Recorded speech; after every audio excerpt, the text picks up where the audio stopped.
Afternoon, everyone. Thank you for joining us again today. I'm going to run through the usual daily statistics before commenting in a bit more detail on the trend in these statistics that we've been observing over the past few days.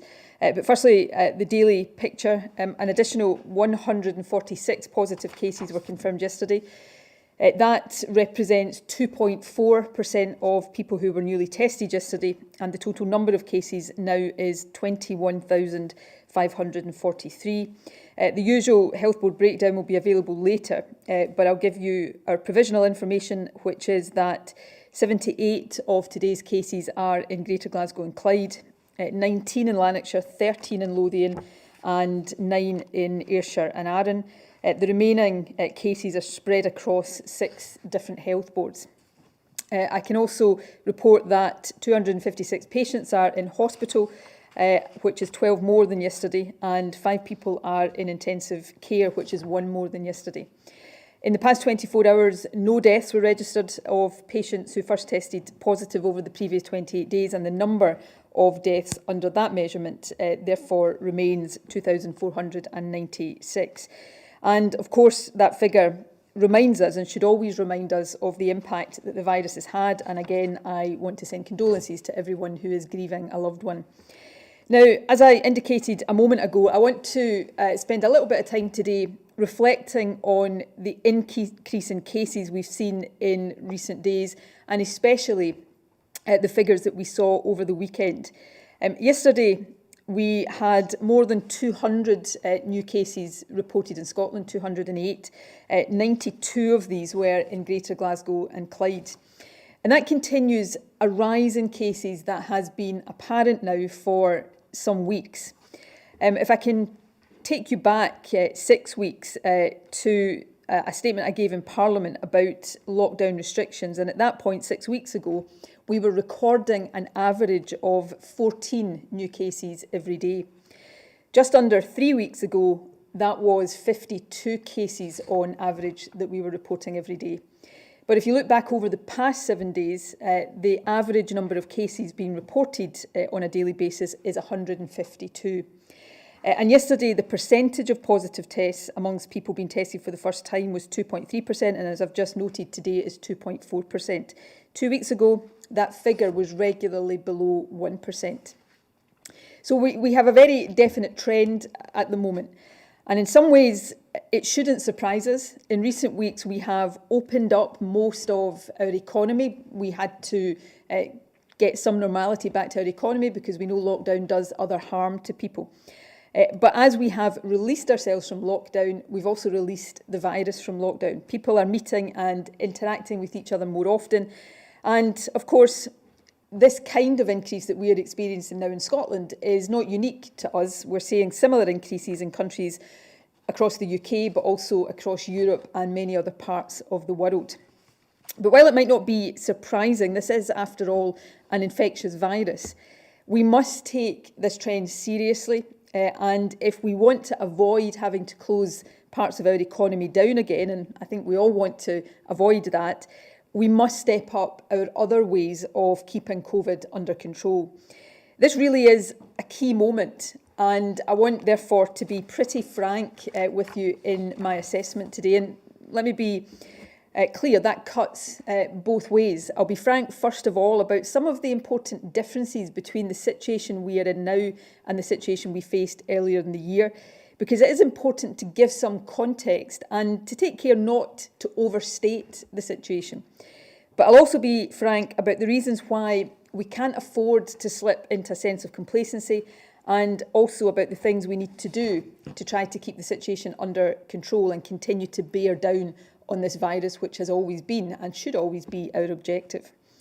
So first, the context, which I think is important to give.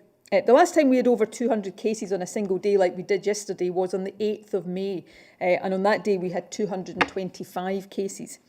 But notwithstanding that headline similarity, there are actually important differences between the situation now and earlier in the year. For example, the 225 reported on 8th May represented around 7% of people tested. Yesterday's 208 cases was 2.3% of people tested. So the point I'm making here is that earlier in the year, the daily case numbers were probably more of an underestimate of true prevalence than our daily numbers are now, because we are now testing more people than we were back then. Also on 8th May, there were 75 people in intensive care with COVID and more than 1,000 people in hospital. And as you've just heard, that compares to 5 in ICU today and 256 in hospital. And as you might recall me saying last week, we think that some of the people counted in our hospital figures now may have already recovered, so we're looking closely at this. And generally, we're not so far seeing the recent increase in cases reflected in a significant increase in new admissions to hospitals or intensive care, and that has been a feature of increases in cases in other parts of the world as well. And while the scientists don't, I think, fully yet understand why that is the case, it may partly reflect the fact that right now younger people make up a higher percentage of positive cases, and although they still can get seriously ill, they are less likely to do so. So I think all of this provides important context for you to listen to me and hopefully take seriously what I say. It's important that I'm not overstating things, that I don't sound as if I am scaremongering to you. So that context is important to give.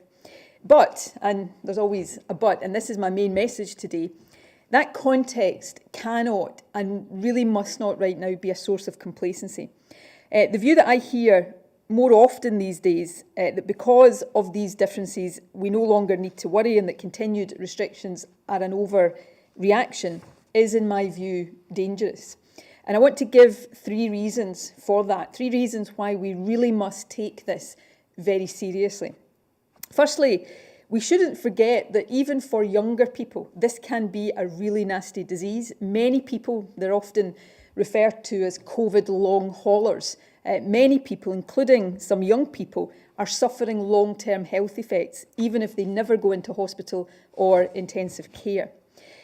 Second, and this is perhaps the most important point, if transmission takes hold again, then even if it starts in the younger, healthier part of the population, which it appears to be doing because perhaps younger people are interacting more, it won't necessarily stay in that part of the population. It will eventually seep into older and more vulnerable groups. To be blunt, some young people will go on to infect their older friends or relatives. And it's at that point that we could see again more deaths and serious illnesses happen. And without overstating this, there already seems to be some evidence of this in France, for example, which has seen cases rising now over a longer period than we have. And my third and final reason is, I suppose, a closer to home illustration of that point. Although hospital admissions are very low just now compared to earlier in the year, it is not true to say that they haven't risen at all. In the week ending the 31st of August, which is the most recent data I can give you at the moment, there were 22 hospital admissions across Scotland for COVID. Now that's a low figure, but in each of the previous 2 weeks, that figure was 14 per week. So it's gone from 14 to 22. And in the last 3 weeks, half of all hospital admissions in Scotland have been in the Greater Glasgow and Clyde Health Board area, where of course we have seen the biggest increase in cases. So we'd be wrong to say that there isn't a warning there for us already. It might be a faint warning in terms of hospital admissions, but it is there and we should listen to it because it tells us that we really must continue to act with resolve. So later this week, we will have the latest 3-week review of the national restrictions that continue to be in place, and I'll confirm the outcome of that in Parliament on Thursday. But it is worth remembering that we can only, under our own route map, move from phase 3 of our route map, which is where we are right now, to phase 4, if, and I quote, the virus is no longer considered a significant threat to public health. From all of the latest statistics, it's clear that will not be the case. And it may be, while no decisions have finally been taken yet, it may be that we have to put the brakes on some further changes too. Later today, we will also review the restrictions that have been put in place for Greater Glasgow and Clyde. We'll, of course, be considering data not just for the 3 local authority areas that currently have restrictions on meeting at home, but for the other local authority areas in that health board region. The current situation in Greater Glasgow and Clyde is a reminder that if we see a resurgence in cases, restrictions may have to be reimposed rather than being relaxed. But we want to avoid that if at all possible, which brings me to what we all need to do to give ourselves the best chance of avoiding having to close down parts of our economy and society all over again. Now that we are out of a strict lockdown, we basically have two key lines of defence against COVID. One is our test and protect system. I'm pleased to say that is working well so far. It is tracing more than 90% of cases and their close contacts. We owe a real debt of gratitude to all of those who are working hard to make that system work.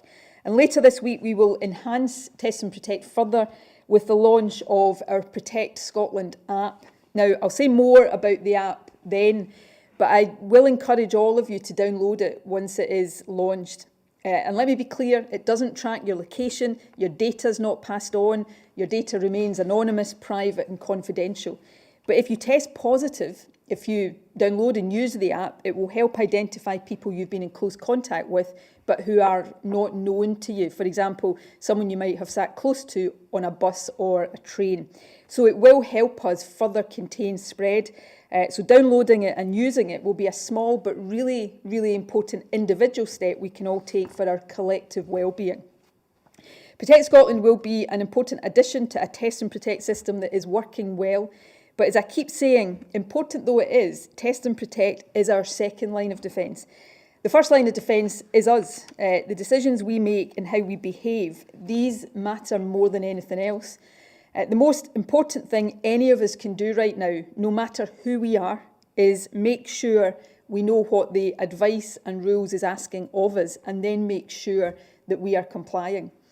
And that means sticking to the limits when we meet up with people indoors, no more than 8 people from a maximum of 3 households, whether that's in your own home, somebody else's home, or in a pub or restaurant. And keep physically distant from people from households other than your own. And follow the FACT rules at all times. F, face coverings in enclosed spaces. A, avoid crowded places. C, clean your hands and hard surfaces. T, 2 metre distancing is the overall rule. And S, self-isolate and book a test if you have symptoms. I know this is all really difficult, but it remains absolutely necessary. It's inconvenient, it is tedious, and I know it's really hard to remember, but let me say that again, it is really necessary. The virus is spreading again. The figures that I have reported to you today demonstrate that. And for the reasons I've tried to set out today, it's not an option simply to do nothing about that. Or if we were to do nothing, even though I accept this doesn't seem to be what is happening yet, we risk in the weeks ahead going back to a mounting toll of illness and death. So my plea to everybody is let's not take that risk. We have come too far. All of us caring and taking steps and making sacrifices for each other. We've come this far. It was always going to be difficult when we came out of lockdown and headed into winter, but we still have the power, each and every one of us, to stem this tide.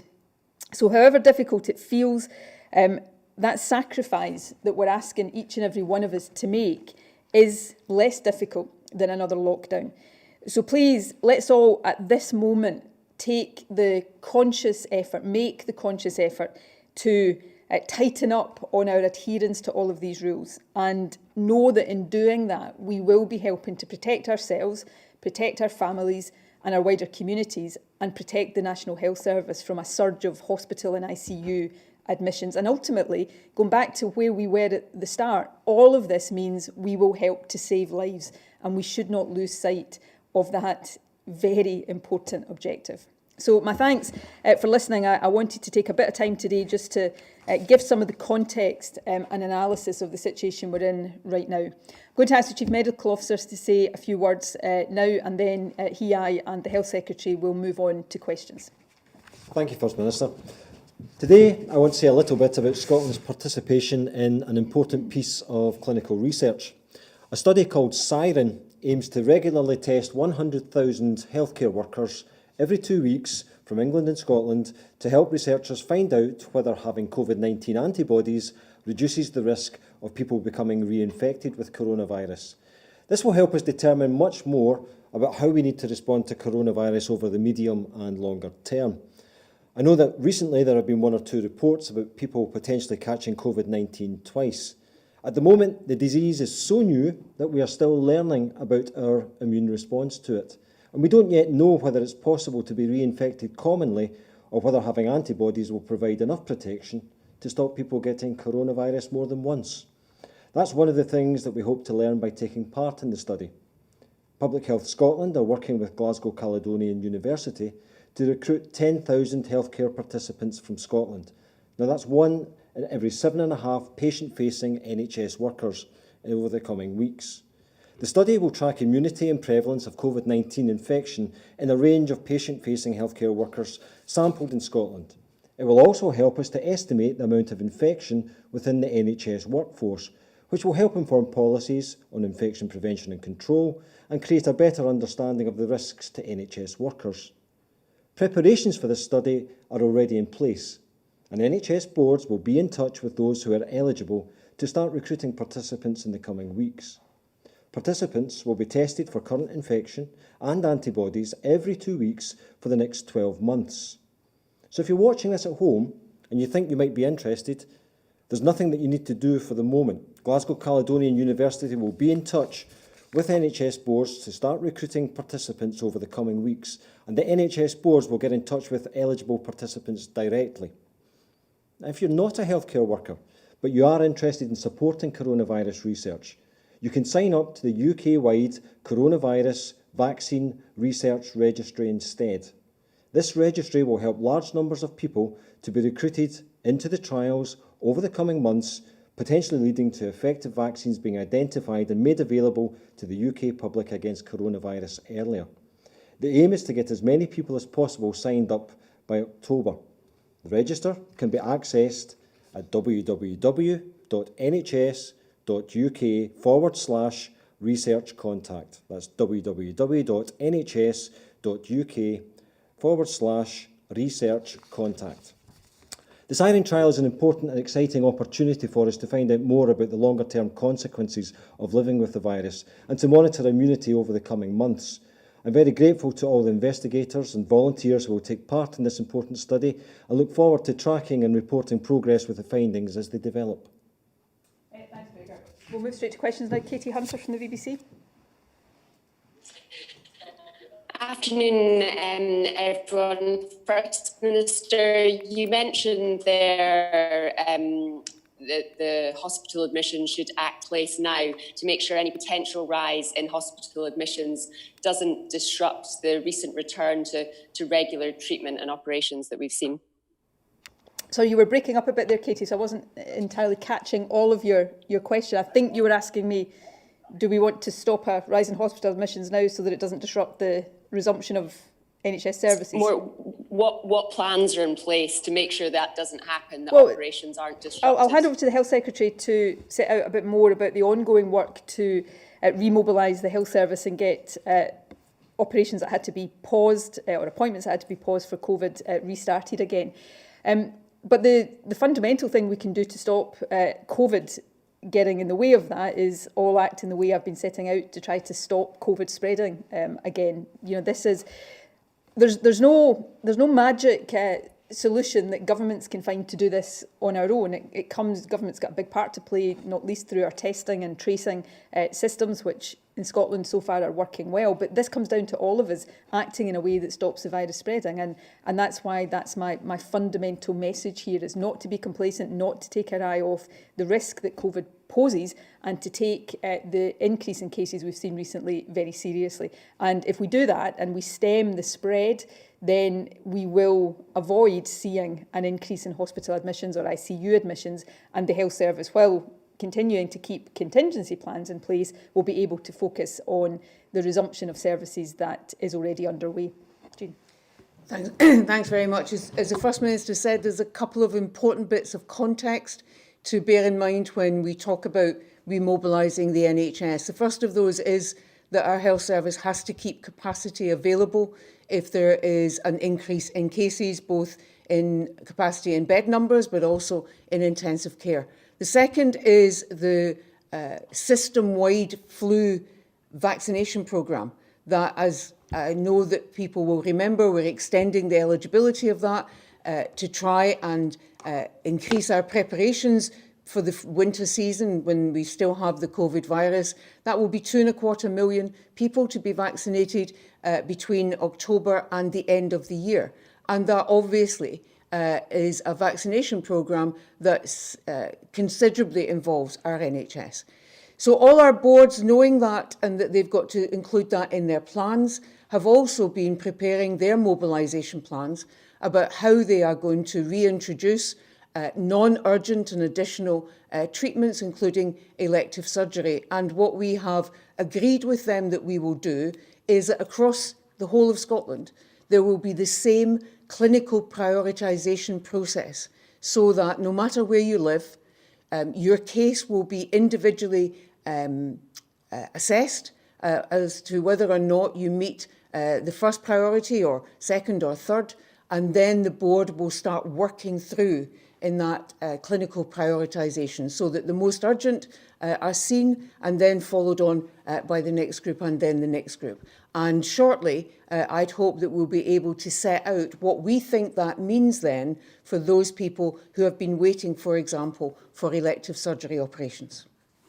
Thanks. Kirsty Clark from STV.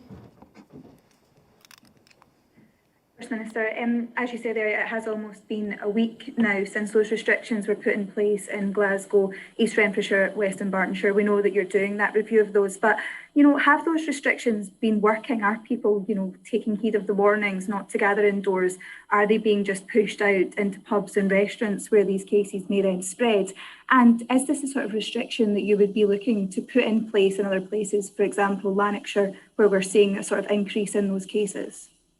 Well, we'll assess the latest data later on today ahead of the 1 week review that we committed to when we put the restrictions in place. So I don't want to preempt that, because obviously we have to look carefully at the data. As you've heard us say here before, generally it takes, given the life cycle of this virus, the incubation period, the time it takes to pass from one person to another and that person to become symptomatic, it takes a bit longer than a week to know whether restrictions are being effective or not. I wouldn't anticipate that we will be lifting these restrictions as a result of the review at this point. Obviously, we will have to, and it goes partly to your question about Lanarkshire, but not just Lanarkshire, we will have to look at other parts of Greater Glasgow and Clyde and see whether there has been increased transmission there as well. And we'll take these decisions as proportionately as we can. As I set out last week, there is no one-size-fits-all here. We have to look at what is driving transmission in any particular area and then try to fashion a set of interventions designed to stem that. And we've seen in different places, because different things were driving transmission, that we've done different things. So we have to be very targeted, and Test and Protect allows us to be more targeted now. And we want to try to be as minimalist as possible. We want to, when we have a situation where something has to be done, which is the situation we arrived at in Greater Glasgow and Clyde last week, where we couldn't do nothing, but equally we don't want to have to do more than is necessary. And so getting these balances right is a challenge and will continue to be a challenge. But that's why I have lots of people who are looking carefully at this data on an ongoing basis, advising me and the government on, and Gregor has obviously been involved in some of these discussions over the weekend, so I'll hand over to him briefly to see if he wants to add anything to that. The Test and Protect teams and the local health protection teams continue to analyse the data that's available on a daily basis. And what they're looking for is to establish, from the information that's given to them by people they contact, whether there are any patterns of transmission which are perhaps less likely to be contained by the current measures that are in place. And certainly the intelligence and the reason why these measures were put in place originally were because all the data, all the intelligence was telling them that the most common source of transmission was within those kind of household and social gatherings in people's homes.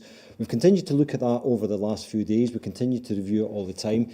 One of the things that is very important to recognise is that any time that we are assessing what further restrictions might be necessary to try to contain any further spread is that they need to be both effective and also proportionate so that they don't do damage beyond simply just halting the spread of the virus. So that's one of the considerations that we've had all the way along. And at this moment in time, at this point in the review, we certainly see, although there are a number of cases still coming through to us, we're not seeing evidence to any great extent of uncontained spread through other environments at this moment. Thanks. Peter McMahon from ITV Border. Thank you, First Minister. First Minister, in a statement on the 31st of July, and the context of this was further problems in the northwest of England, you said that the decisions you were taking were all informed by your clear strategic objective, which is to seek to eliminate COVID. And you also said in that statement, we still think we have the virus under control. Do you think the recent figures are a setback to that strategy, the elimination strategy? And do you think you still have the virus under control? Any increase in an infectious virus that can make people ill is obviously not a good thing. So, I think that's a bit of an obvious answer to, forgive me, what might have been an obvious question. Yes, I still think it is under control, but clearly it is rising again. And the point I have to continue to really stress to people is that this virus doesn't stay under control of its own accord. It just doesn't. It's a virus. It seeks to transmit from person to person. So we have to act to keep it under control. Now, from the end of March through to the summer, we did that effectively by going into lockdown. So we locked ourselves down. We pretty much didn't see people outside our own family units, and we locked the virus down as well. Every time we take a step or have taken a step out of that lockdown, the virus gets the chance to spread again. So we have to do other things to keep it under control. And to a large part, that is test and protect, which is working well, and we continue to enhance and build the resilience of that. But in even larger part, it's down to all of us avoiding giving the virus the opportunities to spread. And it's all the basic stuff I keep talking about. So every time you come a bit close to somebody outside your own household, you give it the potential to jump from you to that other person. Every time you don't wash your hands, you potentially leave the virus lying about somewhere that somebody else can touch and pick up. Every time you don't clean a hard surface, the same risk transpires. And of course, if you have symptoms and you're not taking the advice to self-isolate, you risk spreading it to other people. And the more people that are around you, if you're in crowded places, the risk is that you'll spread it to several people. So these are all the things we've got to not do so that we're minimising the chance of it to spread. But that's probably, so it's still, elimination, as I've talked about many times, is not eradication, and therefore it's not a point in time. You will always have to work to keep the virus under control, suppress it as close to elimination levels as possible. But that takes effort every single day. And the most fundamental, so that remains our objective. But we'll be more successful at doing that the more we stick to the things that I keep talking about. And that, I suppose, is the key point to get across here. The virus won't stay under control of its own accord. COVID won't suddenly one day decide to stop spreading. It will spread if we give it the chance. So we need to stop giving it the opportunities. And that's if that's the only thing you take from anything I say, it's that all of this basic advice is there to try to minimise the opportunities it gets to spread. Fraser Knight from Global. LBC, UK Health Secretary Matt Hancock told us a vaccine is likely to be ready in early 2021. And he said that they're working towards a rapid testing system where essentially we could all take a daily coronavirus test in the morning, which would give us a pass to go out during the day for 24 hours, attend events and go to theatres and such. Is this something that the Scottish Government's in conversation about as well? And do you see that working? Yes, we covered this at some length, I think, on Thursday, the last briefing when Jason Leach was here and talked about the pilot work that is underway now that the UK government has introduced to look at rapid, almost point of care testing that could be done on a daily basis and work in the way that you talk about. What Jason said there, and I'm not an expert, but I know that is something, well, yes, we are in conversations and discussions with the UK government about. We are as keen as anybody to see these kind of scientific developments give us more solutions to COVID than we have right now. But we have to be realistic. We are still quite some way from that being a reality on a mass scale across the country. Although we've absolutely got to do everything we can to get there as quickly as possible. And similarly on a vaccine, we all hope that there will be an effective vaccine as quickly as possible.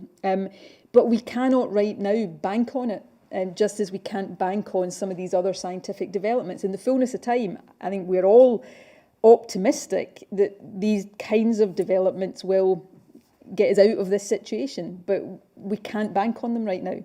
We can hope, we can continue to take all the steps to help facilitate development of them, but until we're there, we have to keep doing the things that we are doing. And that, I'm afraid, remains the reality of the situation that we are in.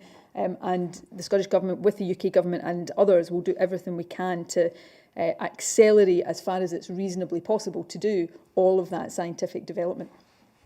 Do either of you want to say more about the testing? All we wanted to kind of emphasise at this point is that the signs at this stage in relation to the development of a vaccine are very encouraging. We continue to make progress there, but as we go through the phase 3 trials that are currently in place, this is a really critical time to make sure that as we try to use this vaccine to prevent infection in the human trials, is that we're getting, and we see the results that show that this is both safe and effective and able to be produced at a mass scale. So it's important that we continue to plan for the presence of a vaccine, but we shouldn't rely wholly upon that at the same time and assume that that's going to be ready for us imminently. We must make sure that our parallel planning processes to what we need to do in the here and the now to prevent further infection.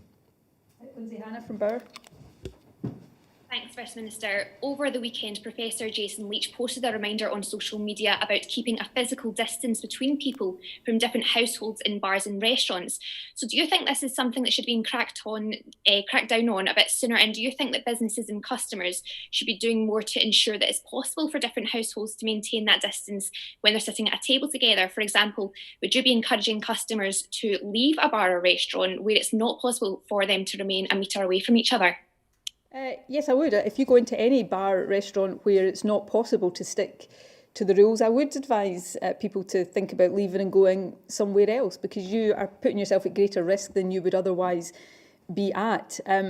This guidance, and of course for hospitality, this guidance now has a statutory underpinning, has been in place for some time. We worked very closely with the hospitality sector around 2 metre, 1 metre to allow them to go to 1 metre, but put in place other mitigations.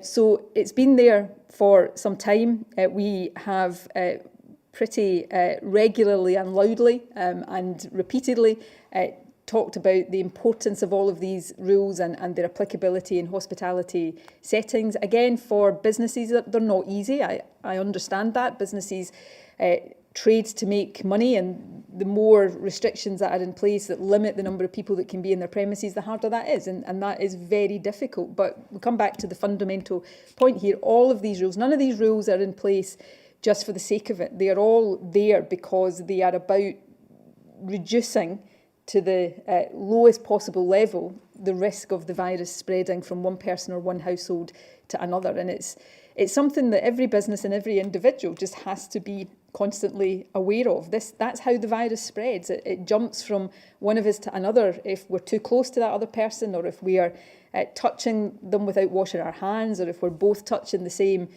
table, perhaps in a restaurant. That's how any virus spreads. So if we want to stop that, we have to do these difficult but basic things. And I would appeal to businesses and to individuals just to be really mindful of it, because it becomes more important with every day that passes just now. Charles Fletcher from Caledonian Media. Thank you, First Minister. Good afternoon. Journalism students at Glasgow Clyde College have resumed their studies this morning. It's all online.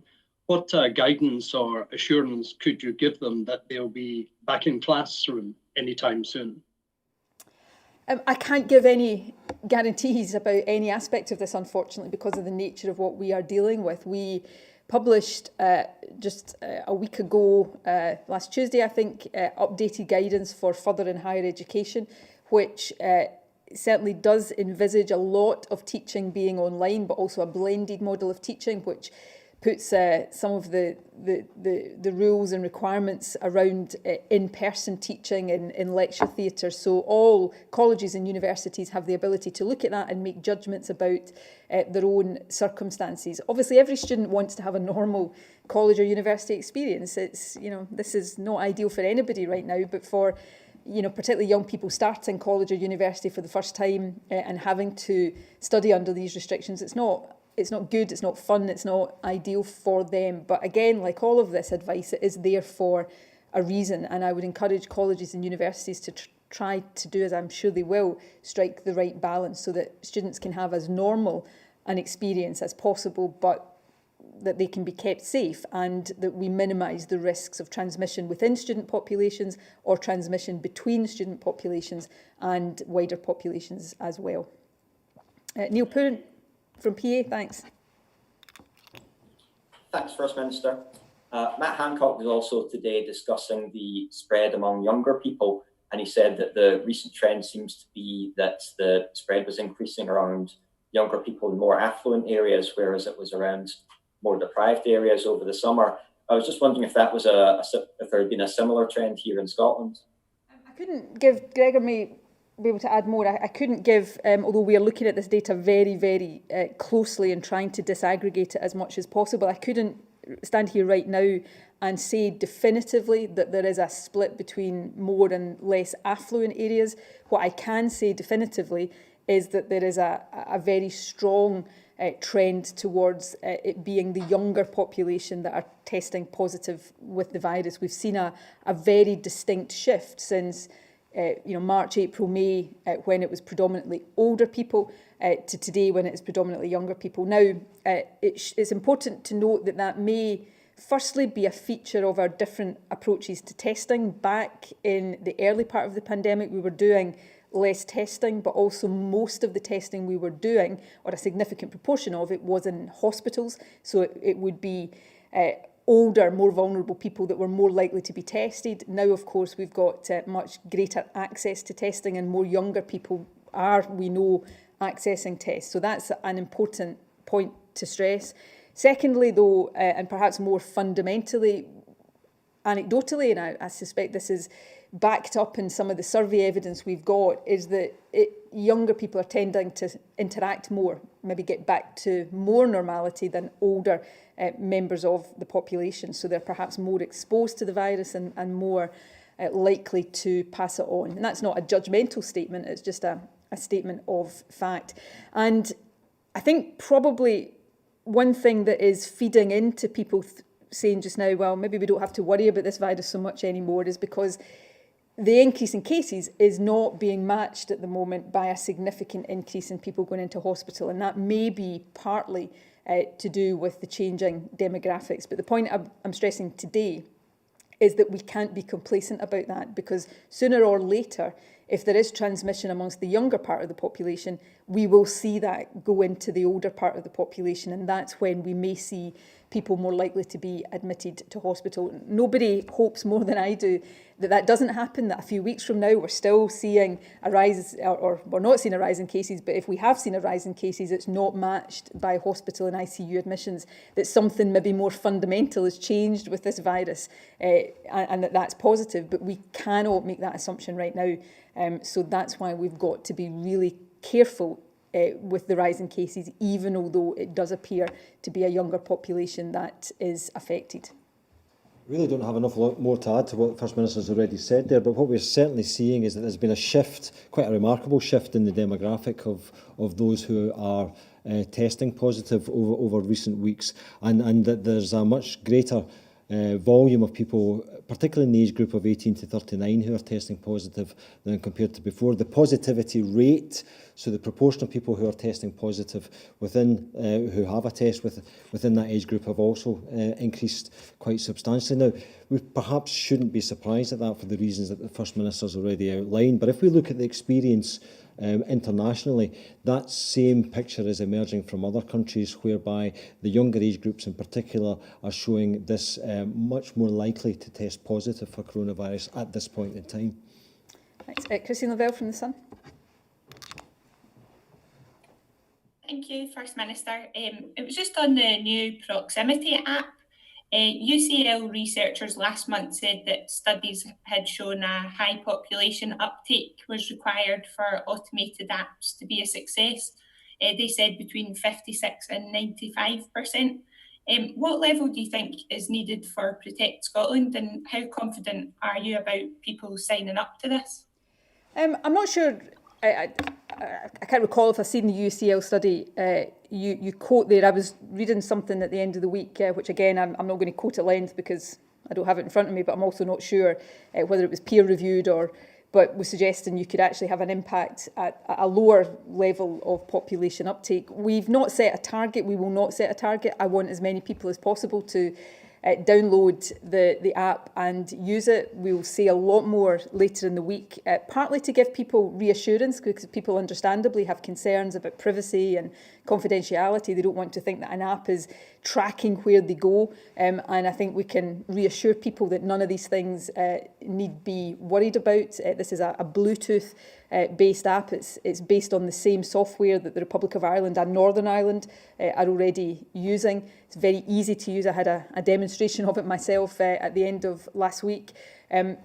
So we will encourage as many people as possible to download and use it. And every person that does helps us trace people who might have been exposed to the virus that otherwise Test and Protect would not be able to trace. Right now, Test and Protect, if you test positive, Test and Protect will speak to you and get a list of all of the people that you know you've been in contact with over the previous couple of days, and then they'll contact them. But by definition, there will be people that you've been in contact with that you don't know. You don't know who they are. You don't have contact details for them. They might have, sat close to you on a bus or something like that. And if you're using the app and other people are using the app, then these kinds of people will be able to be identified. So it expands the reach of Test and Protect significantly. And obviously, the more people who download and use it, the further that reach will go. But as many people as possible will be what we're trying to achieve. And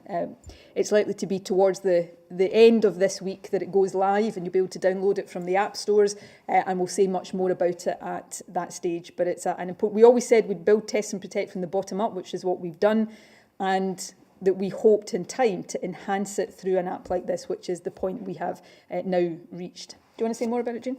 No, I think you've covered it, First Minister. I think the important point, there's two important points that's probably worth repeating. One, it is a complement to the existing system, which is based on a methodology we've used very successfully in Scotland for other diseases.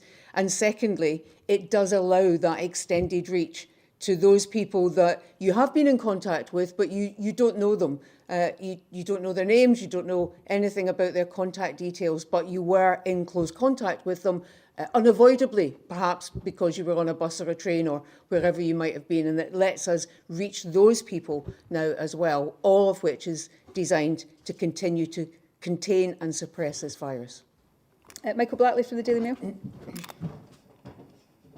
Thank you. Good afternoon, First Minister.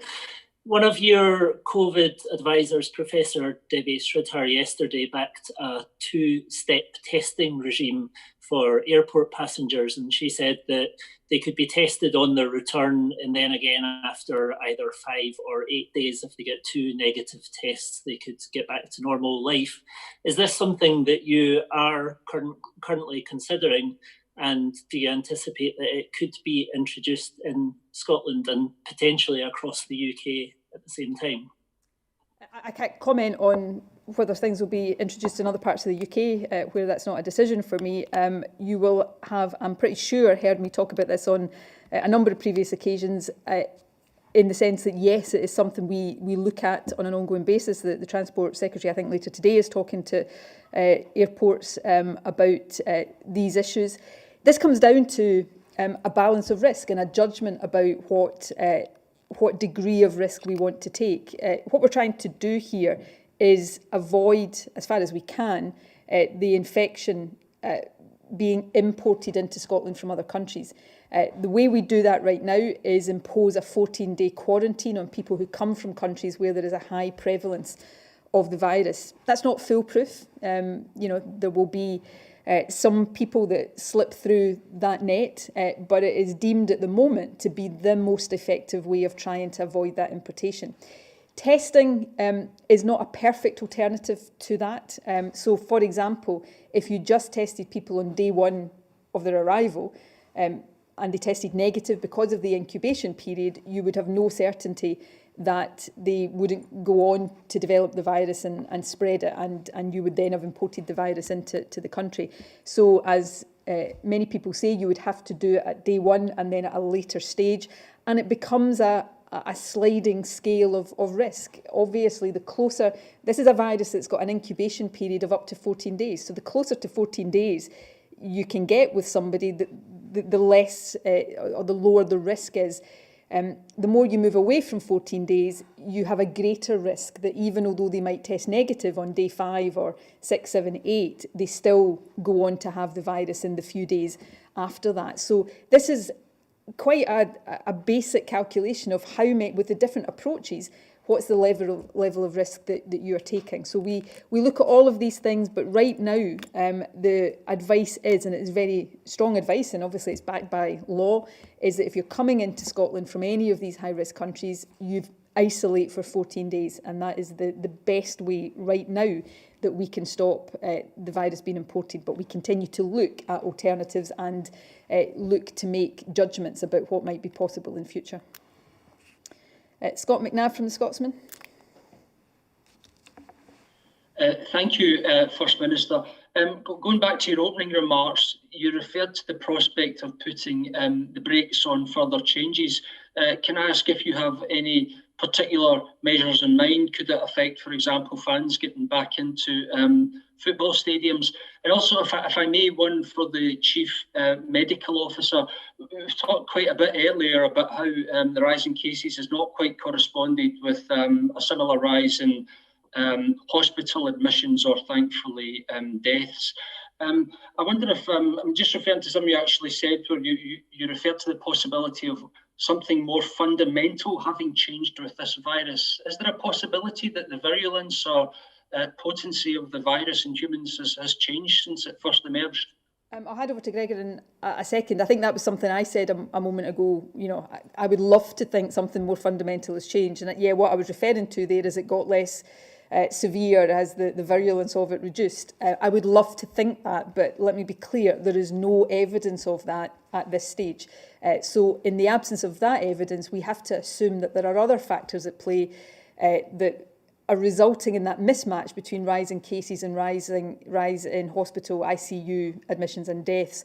And at the moment, what appears to me to be the most convincing explanation is that it is because it is younger people that are more likely to be infected at the moment. But if that is the explanation, then what we could be experiencing is just a time lag effect, that they will eventually go on to infect older people, and then older people are more likely to be admitted to hospital. And in the absence of any evidence that says there is something more fundamental at play, which we'd all love to think, we have to act on that precautionary basis and assume that, if transmission is allowed to continue or does continue within the younger population, because we don't live completely segregated lives between the different generations, then sooner or later it will seep into other parts of the population, which is why we've really got to keep it under control.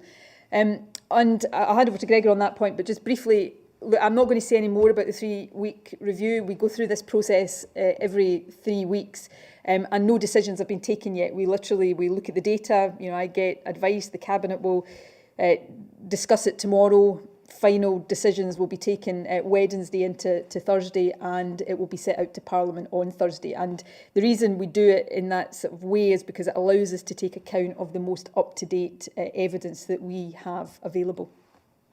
So at this moment in time, there's no evidence whatsoever that the virus strains which are circulating in the UK or indeed in Europe are associated with any less morbidity than we previously saw earlier on in the year. I think what we are witnessing just now is a factor of the different demographic that is particularly becoming infected. Now, The other thing I want to emphasise here is it's not that people are not becoming ill, because there are still some people who are becoming quite seriously ill, either needing hospital admission or even ICU admission, so we can't ignore that part as well. But we're not seeing the really rise in numbers that we perhaps saw in March and in April, when there were much greater numbers of people that were requiring that additional level of care. Now, there's two factors probably at play here. Part of that is the younger demographic that are particularly being affected just now, but also we can't ignore the lag time. We know from experience that people who become particularly ill with this virus tend to they go through a kind of disease cycle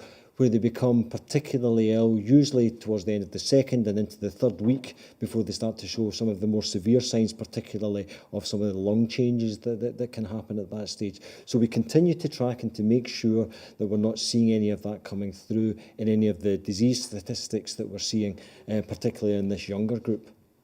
Thanks. Simon Johnson from The Telegraph.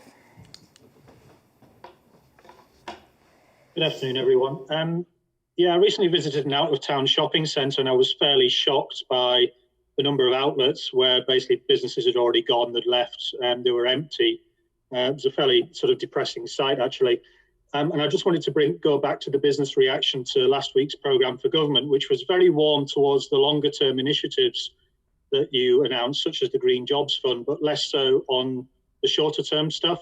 So, for example, the Federation of Small Businesses said, our big concern is that few of these initiatives will kick in overnight, and at least some businesses are reaching the end of the road. And I just wanted to get your response to that claim, basically, that what you announced last week wasn't really commensurate with the urgency of the crisis that we're facing economically. Everything we do right now is intended to respond commensurately, as far as we can within our resources, to the scale of the economic crisis. I said before, it's worth repeating, our twin preoccupations just now are health, protecting the health of the population, and jobs, protecting and saving jobs. And as we hopefully come out of this crisis, focusing on creating jobs through the opportunities we have around the green transition, for example. We have already delivered a £2.3 billion emergency package to help businesses survive in the short term. We are calling on the UK government to do things like make sure furlough doesn't get withdrawn prematurely, because that is essential in the longer term. The programme for government obviously had things to say as well about delaying rates revaluation, so that businesses, small businesses in particular, are not facing the prospect of a rates revaluation that doesn't take account of the change in economic circumstances. So we will continue to do everything. There are already funds that we are making available. We've made some available very recently to help businesses in our culture sector, for example. We will continue to look within our own resources at every single piece of support we can provide. But I come back to the point that I don't make as a political point. I have a duty to be clear with people that because of the way the Scottish Government is funded and the very limited borrowing powers we have, there is a finite nature to our budget. That the UK Government is most governments across the world are borrowing massive sums of money right now, rightly so that they can keep injecting this kind of support into helping business.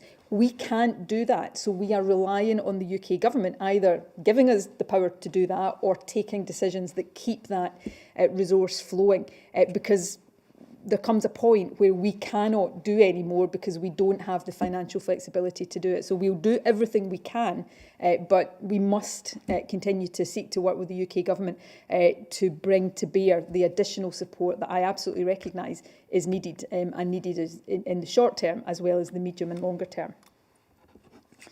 Tom Martin from the Daily Express. Hi, thank you. Good afternoon, First Minister. Given the severity of the situation you've outlined in terms of the fragile position we're in, is it disappointing that yesterday Glasgow City Council leader Susan Aiken had to, answer questions over whether she'd stuck the rules while out on a night out with colleagues? And secondly, what message would you give to those in public office, to ensure public confidence remains and not find themselves having to answer the same kinds of questions? Well, to be blunt, the rules apply to all of us, regardless of who we are. We're all human. These are difficult rules, I know, to remember and to apply and comply with on a daily basis. We're all fallible in that respect, but we mustn't, those of us in public life, we mustn't ever give the impression that the rules apply to other people and not to us. So I would say to everybody in a position of leadership and in elected office in particular, that we have an opportunity and, a responsibility to lead by example, and just to make sure that we are doing what we're asking other people to do, which is be very, very conscious of this on a daily basis. So I recognise that nobody is infallible. We are all human, but we all have a big responsibility to make sure that we do everything we can to stop the virus spreading, and that applies to all of us. It applies to me, it applies to the leader of Glasgow City Council, it applies to every MSP, MP, councillor across the country, because the public have a right to expect that we will practice what we are preaching to them and asking them to do. David Ball from the Herald. Thank you, First Minister. Can I ask about your commitment for qualified counsellors in high schools by the end of October? The Spark, who provide school-based counselling, has warned that there simply aren't enough qualified counsellors for Scotland's high schools. Given the pressure on the mental health of young people in the lockdown and now they're back at school, are you confident that pupils are being offered enough support that is dedicated to them? The commitment we have made to put counsellors into secondary schools across the country is on track. It is due to be completely delivered by the end of October. I will provide further information after this in terms of where that is and what the trajectory of that is. There is an enormous demand for mental health services. There was pre-COVID, there certainly is during and as we continue to go through COVID. And the objectives we had set to transform and reform the shape of CAMS services in particular, with a much greater focus on prevention and early intervention, becomes even more important, and the school counsellors programme is an important part of that. The other thing I would add is that Claire Hawkey, who's our Minister for Mental Health, has done a great deal of work trying to make sure that we can retain some of the areas of very good practice that came forward as a consequence of the early months of the pandemic. That includes the Mental Health Crisis Centre that worked so effectively in Glasgow and looking to see that spread elsewhere, but also in her mental health mobilisation plan, which has a particular focus on children and young people, but also in making sure that whatever level of mental health distress any one of us is facing, that there is a route for us to go to, at least initially, to give us some help, and then further on if we need more qualified and more intense help as we progress down that particular route. And the last question today is Adele Merson from the Press and Journal. Thank you, First Minister. Council planners in the North East have warned that main roads could be left untreated this winter through increased staff absence and disruption to the supply of salt and grit as a result of COVID-19. Has the Scottish Government engaged with local councils on this issue, and do you think that winter roads disruption could further delay a return to office working due to the difficulties that employees may face with commuting? Well, our advice right now remains to work at home where you can, because that's an important part of trying to stem the spread of the virus, while we keep our continue to work to keep our schools open and keep getting some more normality back in life generally. In terms of salt supplies and the work to keep roads running through severe weather, that is all part and parcel of our winter planning. We engage on an ongoing basis with councils about all aspects of that, and where there is periods of bad weather predicted or being experienced, the Scottish Government's resilience arrangements come into play as well. So I'm happy to provide some further information about the current state of discussions and indeed current salt supplies to you later on. I don't have that information with me right now. That concludes the questions today. Thank you very much to Jeane and Gregor, to Anna, who has been doing the BSL interpretation for us today, and thanks to the journalists for joining us and to all of you for joining us. I'll end briefly just by going back to my earlier comments. We are seeing a very definite rise in COVID cases. not something that should surprise us, given that we have opened up our economy substantially, but something that should lead all of us to take seriously our individual responsibilities to try to keep the virus under control. We've all got a part to play in that. Clearly, the government's got a big part to play in ensuring that Test and Protect continues to work well, but each and every one of us have got a part to play in just denying the virus the opportunity to jump from one of us to another. So I'll leave you with my usual appeal to comply with all of the facts advice. Face coverings, avoid crowded places, clean hands and hard surfaces, 2 metres distancing, and self-isolate and book a test if you have symptoms, which of course are a new cough, a fever, or a loss of or change in your sense of taste or smell, and make sure you self-isolate with the exception of going to be tested. Thank you very much for joining us. I'll be back here at the usual time tomorrow at 12:15 for tomorrow's daily update. In the meantime, thank you.